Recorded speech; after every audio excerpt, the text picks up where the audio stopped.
Mapagpalayang umaga, tanghali, hapon, gabi sa mampanig na mundo. Welcome back to Chika Chika with Tambakol.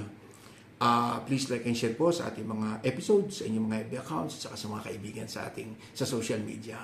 So, isa pong shout out sa kaibigan ko na si Luisito Palihon ng Pistoia, Italy.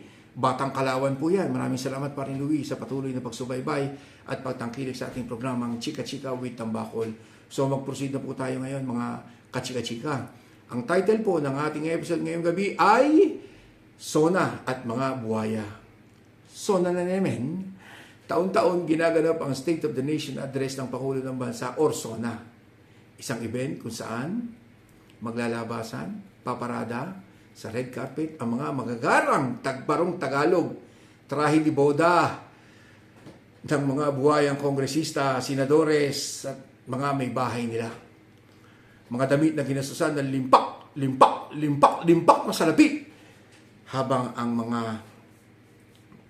ordinaryong mamamayang Pilipino ay patuloy na naghihikaos at lumalaban sa pang-araw-araw nilang pamumuhay.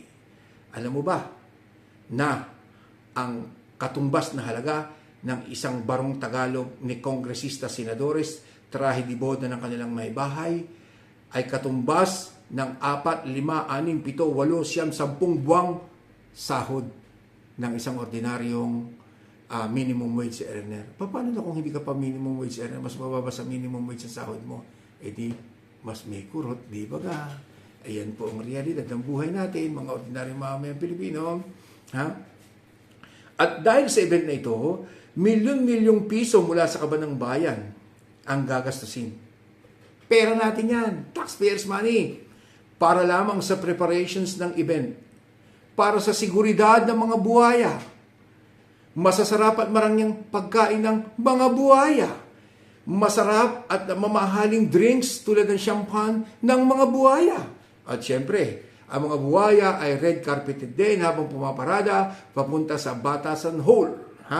Habang ang pobreng si Juan de la Cruz, tayo ay nagkukumahog pumila sa mga kadiwa centers para lamang makabil at makabili ng murang bigas na 30 pesos per kilogram. That's the reality ng buhay ng mga mamayang Pilipino. Sa SONA, ipagyayabang ang 35 pesos wage increase sa mga minimum wage earner. Itinaon talaga ito, mga kababayan. Matagal na tinatalaka ito, pero ngayon ginawa, ngayon inaprubahan. Itinaon talaga bago mag-SONA para may masabing, may achievement naman, di ba ka?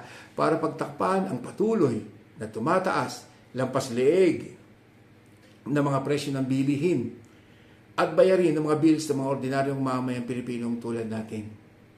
At siyempre, para din pagtakpan ang mga mabibigat na isyong nagkalat sa social media.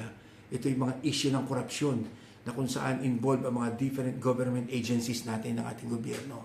Na kung saan sila ay lumalabas sa mga investigasyon sa Senado ng ating magiting at mahusay na senadora na si Risa Hontiveros. Lumalabas na ang mga government agencies na ito ay involved, kasapakat sa pagpapalaganap, at paglago ng mga pogo sa buong kapuluan ng ating bansa. Marami pong problema na gustong pagtakpan tulad ng issue ng West Philippine Sea, ang patuloy na pambubuli ng punyetang China na yan sa ating mga mandaragat, sa mga bantay dagat at saka sa ating mga mangingisda. Problema ng healthcare system. Problema ng bumulusok na sistema ng edukasyon dahil sa bulok na pamamalakad ni Sara Duterte sa nakaraang 2.5 taon sa Department of Education, Culture and Sport.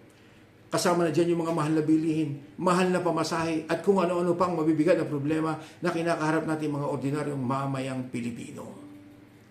At dahil SONA, babaha siyempre ang mga larawan ng mga buhaya kasama ang mga may bahay nila sa mga pahayagan, dyaryo, TV, social media, Facebook, sa Instagram, babaha ang mga larawan nila habang lumalakad sa red carpet. Gamit at suot ang mga magagarang barong Tagalog. trahe di boda. Ha? At siyempre, hindi magpapahuli, bit-bit ang kanilang mga mamahaling iPhone 14, ha? Samsung S24, ang kanilang mga nagkikintaban na nagkikinang ang mga daan-daan libo, maring milyon pa ang halaga ng mga alahas. Ha? Habang ikaw, ako, tayo mga ordinaryong mamayang Pilipino naman ay ano? Nakatanga. Ganun na lang. Papanoodin sila. Yung iba na mas tanga pa sa atin, hahanga at pupurihin pa ang mga buhaya sa ginagawa nila. Tulad nga ng ito naman, siguradong ito ang isipin at katwiran ng mga buhaya na yan. Lilipas din yan. Parang gutom. Kaya next year at sa mga susunod pang taon at marami pang taon, patuloy na mayroon SONA. Yan ang realidad. Pero, huwag po sana natin kalimutan na ang SONA ay para lamang sa mga buhaya. At huwag din natin kalimutan na tayo, ikaw, ako, sila, tayong lahat ng mga ordinaryong mga Pilipino, tayo din ang naghahalal at nagluluklok sa mga pesting buhaya na ito. So muli po, nagtatapos dito ang ating episode dito sa Chika Chika with Tambakol.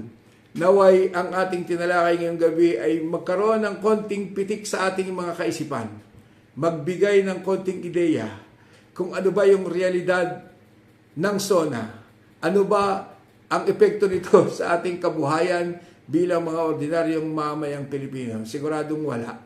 So maraming salamat po. Muli, nagpapaalam pansamantala si Tambakol dito sa Chika Chika with Tambakol. Ciao!